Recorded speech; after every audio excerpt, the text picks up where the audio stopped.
RCB के fans इस video को ना देखें, क्योंकि ना तो इसमें आरसीबी के साथ कोई सिंपैथी दिखाई जाएगी, ना तो उनकी कोई तारीफ होगी। ये आईपीएल का 17वां सीज़न है और एक से एक बड़े नाम आरसीबी ने हायर किए हैं, लेकिन कभी वो जीत नहीं पाई। विराट कोहली अपने डेब्यू सीज़न से लेके अभी तक खेलते आए हैं आरसीबी के लिए। उसके अलावा Jack Kallis, Zaheer Khan, Mitchell Starc, Shane Watson, Marcus Stoinis, AB डिविलियर्स और गेल तो हैं ही हैं। ये सारे खेल चुके हैं, मगर आरसीबी को कोई नहीं जितवा सका। अब इसके रूट कॉज क्या है और क्या तरीके हैं जिससे आरसीबी इम्प्रूव कर सकती है। लेकिन इम्प्रूवमेंट के लिए पहले आरसीबी को एक्सेप्ट तो करना पड़ेगा कि आरसीबी गलत है। मुझे तो ऐसा लगता है कि आरसीबी मानती ही नहीं। आरसीबी को ऐसा लगता है कि हम जो साउथ अफ्रीका की स्टैंडिंग है इंटरनेशनल क्रिकेट में, हम बिल्कुल वही हैं। ऐसा बिल्कुल नहीं है। साउथ अफ्रीका एक्चुअली में एक अनलकी टीम रही है, जिसे कई बार बारिश के कारण, टाई मैचेस के कारण नॉकआउट से बाहर होना पड़ा है, जिन्होंने लीग स्टेजेस डोमिनेट किए हैं मगर नॉकआउट में हारे हैं। आरसीबी ने ऐसा कब किया है? कब आरसीबी ने डोमिनेट किया है या वो लीग स्टेजेस डोमिनेट करते हैं और नॉकआउट हारते हैं? आरसीबी गलती से भी अपने आप को साउथ अफ्रीका ना समझे। और जो फैंस ऐसा समझते हैं कि आरसीबी साउथ अफ्रीका जैसी है, ऐसा बिल्कुल नहीं है। आरसीबी एक लल्लू टीम है जो हमेशा से स्ट्रगल करती आई है। किसी तरीके से प्लेऑफ्स तक पहुंच जाए तो उसके फैन कहते हैं आरसीबी ने अपना काम कर दिया। क्यों भाई? आप वर्ल्ड के जो नंबर 1 प्लेयर है विराट कोहली, वो आपकी फ्रेंचाइज में 17 साल से खेल रहे हैं। उन्होंने कोई कोर तो बिल्ड किया ही होगा ना, विराट कोहली ने कुछ तो किया ही होगा। एबी डिविलियर्स, जो यूनानिमसली सब कहते हैं कि शायद बेस्ट वाइट बॉल प्लेयर रहे हैं, वो आपकी टीम में थे। क्रिस गेल, उनके जैसा पावर हिटर आज तक टी20 गेम में नहीं आया। बोलिए, चुप क्यों हो गए? अब मैं आपको बताता हूँ। आरसीबी एक्चुअली शुरुआत में इतनी बुरी नहीं थी। ऑफ कोर्स फर्स्ट सीजन में उनकी टीम एक ब्लेंडर थी, जिसे विजय माल्या, जो उस वक्त इंडिया में थे, भागे नहीं थे उस वक्त। हाँ, विजय माल्या ने कहा था कि भैया ये कौन सी टेस्ट टीम ले ली।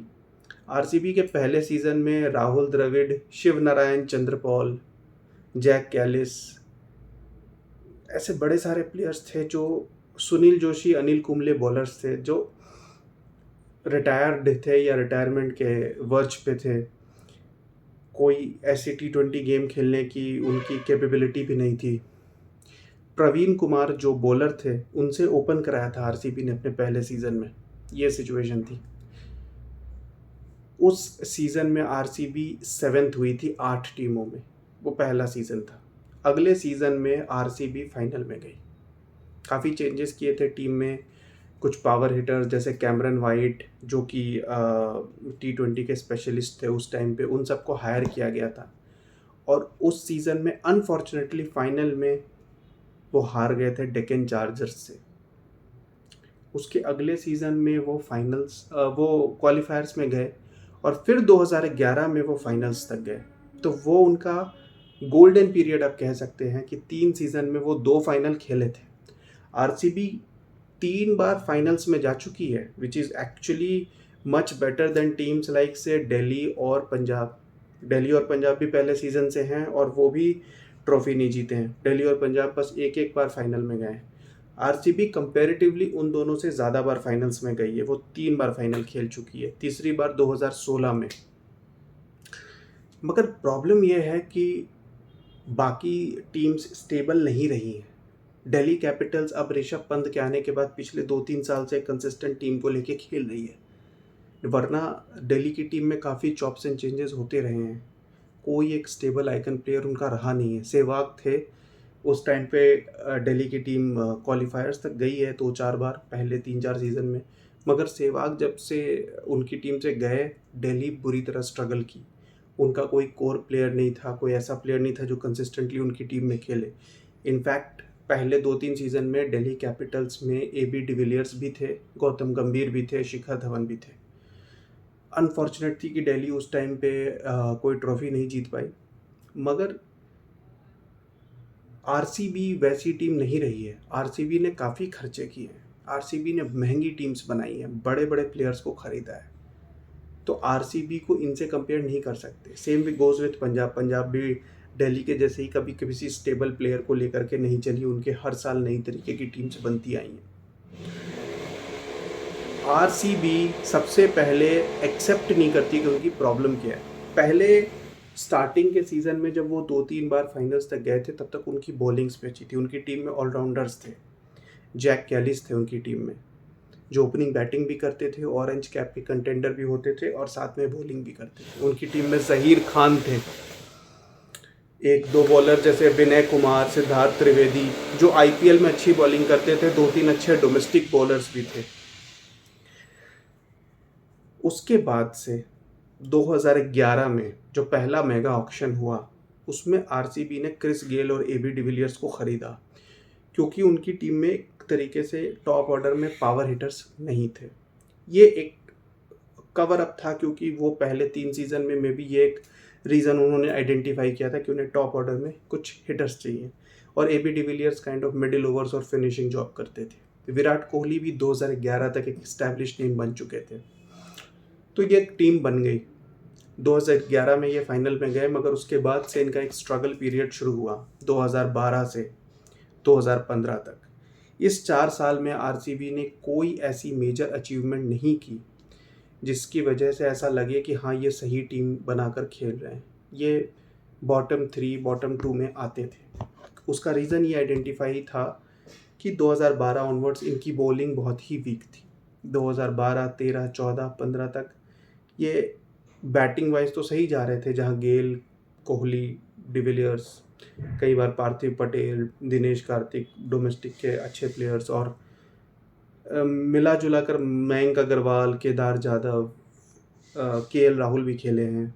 तो ये इनकी टीम में इंडियन अच्छे प्लेयर्स भी होते थे और एक कंबाइंड इनकी टीम ठीक थी। मगर प्रॉब्लम थे इनके बॉलर्स। युवराज सिंह भी इनकी टीम में आए, मगर ये बैटिंग के ऊपर फोकस करते रहे। मगर ये जो गेल, कोहली, डिविलियर्स की एक ब्रांड सेट हो गई, वो ब्रांड इन्होंने अपने दिमाग से निकाला नहीं। ये हर साल उसी पर फोकस करते थे, गेल, कोहली, डिविलियर्स। टॉप ऑर्डर में 3 बड़े बैट्समैन और बाकी मिडिल ओवर्स में डोमेस्टिक इंडियंस 2-4 प्लेयर, या कोई एक ऐसा ऑलराउंडर लेते थे जो कोई खास इस्टेब्लिश नेम ना हो। और बॉलिंग वाइज ये हमेशा से वीक रहे। अब 2 या 3 सीज़न बाद ये चीज़ आइडेंटिफाई हो चुकी होती है कि प्रॉब्लम्स कहाँ हैं, मगर आरसीबी ने कभी उस रूट कॉज के ऊपर काम किया ही नहीं। मे बी शायद वो करते, मगर 2016 में ये फाइनल में चले गए विराट कोहली की कैप्टनसी में। वो विराट कोहली का एक आउटस्टैंडिंग सीज़न था जिसमें उन्होंने 973 रन्स बनाए, 4 हंड्रेड्स बनाए। साथ में एबी डिविलियर्स ने भी काफ़ी रन बनाए। क्रिस गेल अपनी जगह पे हर दूसरे तीसरे मैच में एक बड़ा स्कोर बना रहे थे। आरसीबी फाइनल में चली गई। अनफॉर्चुनेटली वो फाइनल्स में सनराइजर्स हैदराबाद, डेक्कन चार्जर्स से वो 2009 में हारे थे, और उसी फ्रेंचाइजी की एक्सटेंशन थी सनराइजर्स हैदराबाद, जिससे ये 2016 में हार गए। लेकिन क्योंकि वो फाइनल तक चले गए तो उनको लगा कि यही फार्मूला सही है, और उन्होंने कभी उस चीज़ के ऊपर काम नहीं किया। अब फार्मूला वो होता है जो सक्सेस दिलाए, आप उसको कॉपी करते हो। जैसे कि हर टीम का एक फार्मूला है। केकेआर हमेशा से सुनील नारिन और आंद्रे रसेल, एक फास्ट बॉलिंग ऑलराउंडर, एक स्पिन बॉलिंग ऑलराउंडर, और उसके अलावा एक ओवरसीज़ फास्ट बॉलर, एक ओवरसीज़ टॉप ऑर्डर बैट्समैन। इन 4 ओवरसीज़ प्लेयर्स के अराउंड अपनी टीम बना के खेलता आया है। सक्सेस भी मिली है, 2 बार ट्रॉफी जीते हैं, एक आध बार और फाइनल में भी गए हैं। मुंबई इंडियंस की भी इसी तरीके की स्ट्रैटेजी है। उनको एक मिडिल ओवर में ऑलराउंडर चाहिए, एक टॉप ऑर्डर में हिटर चाहिए, एक फास्ट बॉलर चाहिए। उस कॉम्बिनेशन के साथ वो काम करते हैं, मगर वो ट्रॉफीज़ जीते हैं, उनका एक सक्सेस फार्मूला है। चेन्नई सुपर किंग्स का भी अपना फार्मूला है। वो बहुत पैसे खर्च नहीं करते, मगर वो यूटिलिटी क्रिकेटर्स को खरीद के एक टीम बनाते हैं, क्योंकि उनके पास एक अच्छा लीडर है, so he knows how to extract the best out of those players. मगर आरसीबी किस बेसिस पे एक फार्मूले पे चल रही है? सक्सेस तो है नहीं, आप फ्लॉप हो रहे हो, लेकिन आप उसी फार्मूले से कंटिन्यू किए जा रहे हो कि हमें टॉप में 3-4 में बहुत बढ़िया बढ़िया बड़े नाम चाहिए। Sir, where is your number 6-7 player? कभी आपने कोई बड़े ऑलराउंडर के ऊपर खर्च क्यों नहीं किया? Why the money is not being spent on a good fast bowler. अब जैसे इस बार क्या स्टूपिड डिसीजन था अलजारी जोसेफ को 11 करोड़ में खरीदने का। हर्षल पटेल को आपने रिलीज़ किया 10 करोड़ में और बाद में 10 करोड़ में खरीदने के लिए उसे ऑक्शन कर रहे थे। बाद में उसे पंजाब ने 10.5 करोड़ में खरीद लिया तो आपने छोड़ दिया और 11 करोड़ में अलजारी जोसेफ को ले लिया। अब आई एम नॉट सेइंग कि Harshal Patel is any match winner या कोई बहुत बड़े प्लेयर है, लेकिन हर्षल पटेल एक डिसेंट डेथ बॉलर हैं जो आरसीबी के लिए अच्छा परफॉर्म कर रहे थे। अलजारी जोसेफ वेस्ट इंडीज़ की टी20 टीम का भी हिस्सा नहीं है। उन्हें कुछ मैचेस खिलाए जाते हैं, अदरवाइज वो सिर्फ टेस्ट क्रिकेट खेलते हैं और कुछ हद तक ओडीआई क्रिकेट।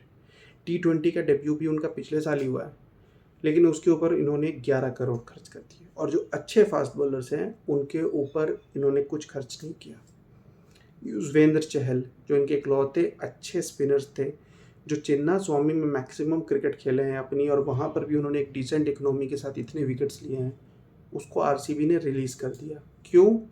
क्योंकि आरसीबी सिर्फ बैट्समैन को रिटेन करना चाहता है, जिसमें कि विराट कोहली, ग्लेन मैक्सवेल और एक आध उनके जो भी पॉपुलर क्रिकेटर्स उस समय हैं बस।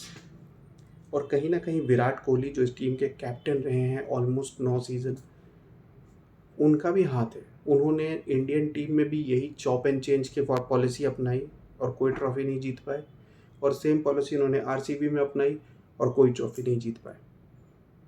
अब यहाँ पे मैं राजस्थान रॉयल्स की बात करूँगा। राजस्थान रॉयल्स पहले आईपीएल में जब उतरे थे तो उनकी टीम सबसे सस्ती टीम थी, बिल्कुल लो रैंक्ड प्लेयर्स, ऐसे प्लेयर्स जो बहुत बड़े नाम नहीं थे, मगर उन्होंने यूसुफ पठान और शेन वॉटसन नाम के 2 ऑलराउंडर्स के ऊपर खर्च किया था। एक स्पिन बॉलिंग ऑलराउंडर, एक फास्ट बॉलिंग ऑलराउंडर, और वो ही दोनों उनको ट्रॉफी जिता के ले गए थे। उनके पास एक अच्छा कैप्टन था शेन वॉर्न, मगर शेन वॉर्न उस वक्त रिटायर्ड हो चुके थे, मगर उन्होंने अपना कंट्रीब्यूशन दिया। बाकी मोहम्मद कैफ और कुछ और क्रिकेटर, रविंद्र जडेजा थे, हालांकि उस समय वो नए थे, इन सब ने मिलके उनको ट्रॉफी जिताई। उसके बाद राजस्थान रॉयल्स इसी फार्मूले पे चले कि हम बहुत बड़े क्रिकेटर्स नहीं खरीदेंगे, हम एक सस्ती टीम के साथ चलेंगे। मगर 2-3 सीज़न के बाद जब उनको रियलाइज़ हुआ कि उनकी टीम सही नहीं जा रही है, तो उन्होंने चीज़ों को चेंज किया। उन्होंने कुछ पॉपुलर नाम लिए, कुछ चेंजेस किए। अनफॉर्चुनेटली वो मैच फिक्सिंग स्कैंडल में पकड़े गए और फिर 2 साल के लिए सस्पेंड हुए। मगर उसके बाद उन्होंने संजू सैमसन को पकड़ के रखा। संजू सैमसन के अराउंड उन्होंने टॉप ऑर्डर के ऊपर काम किया, यंगस्टर्स को ट्राई किया, लेकिन अब फिर जब वो फार्मूला भी नहीं काम कर रहा था, फिर उन्होंने ओवरसीज़ प्लेयर्स के ऊपर बढ़िया खर्च किया। उन्होंने जॉस बटलर को भी खरीदा, उन्होंने बेन स्टोक्स को भी खरीदा था एक सीज़न, उन्होंने ट्रेंट बोल्ट को खरीदा। उन्होंने पैसे खर्च किए अपनी जो आइडियोलॉजी, जिससे वो एक ट्रॉफी जीत चुके थे, मगर उन्होंने उस आइडियोलॉजी को समझा कि अब we need to evolve, we need to be more competitive, तो उन्होंने एक दूसरी तरीके की टीम बनाई और इस वक्त राजस्थान रॉयल्स ज़बरदस्त तरीके से डोमिनेट कर रहे हैं। 8 में से 7 मैच जीत चुके हैं। 2 साल पहले भी वो फाइनल तक गए थे, जिसमें जॉस बटलर ने 4 सेंचुरी बनाई थी। अनफॉर्चुनेटली वो फाइनल गुजरात टाइटन से हार गए थे, मगर एटलीस्ट राजस्थान रॉयल्स की टीम में एक डेवलपमेंट, एक एवोल्यूशन दिखा कि राजस्थान रॉयल्स अब वो टीम नहीं है जैसे जो पुराने फार्मूले पे नहीं चल रही है। पुराना फार्मूला फ्लॉप हुआ, उन्होंने फार्मूला चेंज किया। सनराइजर्स हैदराबाद, वो जब भी वो टूर्नामेंट जीते 2016 में, उसके बाद भी वो 1-2 सीज़न जहां वो फाइनल भी खेले, जब डेविड वार्नर उनके कैप्टन थे, उस वक्त हैदराबाद में स्लो एंड लो पिचेस होती थी। हैदराबाद की बॉलिंग ज़बरदस्त थी। मुस्तफिजुर रहमान, भुवनेश्वर कुमार अपने पीक पे थे, राशिद खान, उनके पास ऐसे 3-4 बॉलर्स थे जो टाइट बॉलिंग कर सकते थे। टी नटराजन थे, वो एक 130-140 के मैचेस खेलते थे, जिसमें कि उनके बॉलर्स बैटिंग टीम को चोक कर देते थे, और जब इनकी बैटिंग आती थी तो डेविड वार्नर, केन विलियमसन, इनके पास 2 बैट्समैन थे टॉप ऑर्डर में जो इस तरीके के चेजेस में काम कर जाते थे। डेविड वार्नर अग्रेसिव प्लेयर भी थे, तो वो चिन्ना स्वामी या मुंबई में भी स्कोर कर लेते थे, और ओवरऑल हैदराबाद इसी फार्मूले के साथ जीत रही थी, सक्सेसफुल हो रही थी। मगर विथ टाइम सनराइजर्स हैदराबाद को जब रियलाइज़ हुआ, 1-2 सीज़न में उनकी परफॉर्मेंस नीचे गई, तो उनको रियलाइज़ हुआ कि मे बी शायद David Warner is now not performing as per expectation. जबकि डेविड वार्नर बहुत ही पॉपुलर प्लेयर थे और हैदराबाद से रिलेटेड वो इतने रील्स बनाते थे, वो वहाँ के सिनेमा तेलुगु सिनेमा से भी रिलेटेड रील्स बनाते थे और बिल्कुल वहाँ के कल्चर में घुल मिल गए थे। मगर Sunrisers Hyderabad took the hard decision कि नहीं, अब हमें नई टीम बनानी है। उन्होंने सब प्लेयर्स को रिलीज़ किया, इवन राशिद खान को रिलीज़ किया, क्योंकि उनको लगा कि Kane Williamson is necessary for them. Eventually वो फार्मूला भी फ्लॉप हो गया, तो उन्होंने बिल्कुल नए फार्मूले पे काम किया कि अब हम बैटिंग के ऊपर काम करेंगे। ऐसा नहीं था कि हैदराबाद ने बोला कि नहीं, हम बॉलर्स की वजह से टूर्नामेंट जीते हैं तो हम बॉलर्स ही खरीदेंगे। उन्होंने ट्रेविस हेड को ख़रीदा, उन्होंने हेनरिच क्लासन को ख़रीदा, उन्होंने एडन मार्करम को ख़रीदा, उन्होंने ग्लेन फिलिप्स को ख़रीदा। 4 power hitters, power house batsman. Pat Cummins जो वर्ल्ड कप विनिंग कैप्टन थे, जो world test championship winning captain थे, उसको उन्होंने हायर किया, 20 करोड़ में खर्च करके उन्हें ख़रीदा, उन्हें कैप्टन बनाया, क्योंकि उनकी बिलीफ थी कि अगर कोई ट्रॉफी विनिंग कैप्टन है तो वो कहीं ना कहीं कंट्रीब्यूट करेगा more than as a performer, as a leader. ज़रूरी नहीं है कि captain has to be the best performer. 20 crore खर्च किए हैं तो ही has to take up 5 wickets और 4 विकेट्स इन एवरी गेम, मगर as a leader he should know how to control his team, और पैट कमिंस फिलहाल तो वो कर रहे हैं। इस तरीके से उन्होंने उस थ्योरी को चेंज किया कि नहीं, हम ज़रूरी नहीं है कि अगर बॉलिंग की वजह से एक टूर्नामेंट जीते हैं तो हम बॉलर्स के ऊपर ही फिक्स करेंगे। ये चैम्पियनशिप विनिंग टीम्स ने भी फार्मूला चेंज किया है, मगर आरसीबी एक फ्लॉप फार्मूले को कंटिन्यू की जा रही है, और इसी वजह से मैं कहता हूँ कि they should take the hard decision and release Virat Kohli also. बिल्कुल सारे प्लेयर्स को रिलीज़ करके उनको एक फ्रेश टीम बनानी चाहिए। ऑफ कोर्स वो दोबारा भी विराट कोहली के ऊपर बिट कर सकते हैं, मगर एक सर्टेन लिमिट तक जाएं और कोशिश करें कि एक स्टेबल टीम बनाएं, ना कि वो सी फ्लॉप फार्मूले पे कि हम टॉप ऑर्डर में 2-3 बढ़िया बैट्समैन ले लेंगे और बस। एक 2 अच्छे ऑलराउंडर्स चाहिए आरसीबी को, एक अच्छा फास्ट बॉलर चाहिए उनको, एक इंडियन बढ़िया स्पिनर चाहिए उन्हें, और उसके अलावा क्योंकि Virat Kohli already top order में हैं, ठीक है, अगर वो विराट कोहली को रिटेन करते भी हैं तो विराट कोहली अगर टॉप ऑर्डर में हैं तो बस एक और टॉप ऑर्डर का प्लेयर चाहिए उन्हें। विराट कोहली के साथ 2-3 और, मतलब आप सारा कुछ विराट कोहली की कन्वीनियंस से कर रहे हो। विराट कोहली अपनी कैप्टनसी में भी ये चीज़ें अपनी कन्वीनियंस के हिसाब से करते थे कि उनको अपने अराउंड पावर हिटर्स चाहिए होते थे so that he can play his natural game. If he is winning the trophy, I don't mind giving him that comfort. But is he winning you the trophy? No. Is your team regularly in the playoffs? No. So why am I so much focused on Virat Kohli, giving him all the comforts, making sure that he has power hitters, overseas big hitters around him so that he can play his natural game? No sir. 17 years is too much. आपको बहुत comfort दे दिया गया है। Now it's time that you move out of your comfort zone. आप middle order में batting करें या आप वो रोल लें, बिकॉज आप अपनी कन्वीनियंस के लिए यंगस्टर्स पे बहुत प्रेशर डाल चुके हो। आप नंबर 5-6 पे यंग प्लेयर्स को भेज देते हो 3 ओवर में 50 चेस करने, 3 ओवर में 40 चेस करने, because you are eating the cream. आप टॉप ऑर्डर में आके अपनी कन्वीनियंस के हिसाब से कभी 100, कभी 20, कभी 30 प्रेशर में आप नहीं खेल रहे। तो ये 600, 800, 700 doesn't matter. You have 0 trophies to show, and there is a flop formula which has been consistently being followed. तो ऐसा कैसे चलेगा? अगर कोई प्लेयर्स इसके ऊपर उंगली उठाते हैं और बात करते हैं तो कोई गलत नहीं करते। अब टाइम, इट्स हाई टाइम कि इस मेगा ऑक्शन में RCB uses it's brains, do not focus on Virat Kohli, if needed be release him. लेकिन अगर आपको लगता है कि विराट कोहली बहुत ब्रांड और बहुत पैसे और बहुत क्राउड लेके आते हैं, तो विराट कोहली और ग्लेन मैक्सवेल को रिटेन करके get young players, get good international allrounders, get some good Indian bowlers and build a team around that. अब देखना इंटरेस्टिंग है कि आरसीबी क्या करती है। आई होप कि लास्ट में 3-4 मैचेस जीत के ये फिर से उस कॉन्फिडेंस में ना जाए कि नहीं हमारी टीम बहुत अच्छी है, हम साउथ अफ्रीका जैसे हम अनलकी हैं। ऐसा बिल्कुल नहीं है। आरसीबी की टीम एक लल्लू टीम है जो एक फ्लॉप फार्मूला लेके हर साल उतरती है, हर साल फेल होती है और अगले साल फिर वही फार्मूला लेके जाती है। फार्मूला चेंज कर दो भाई, भाई प्लीज़ प्लीज़। Thank you. इस वीडियो में इतना ही। Take care, bye.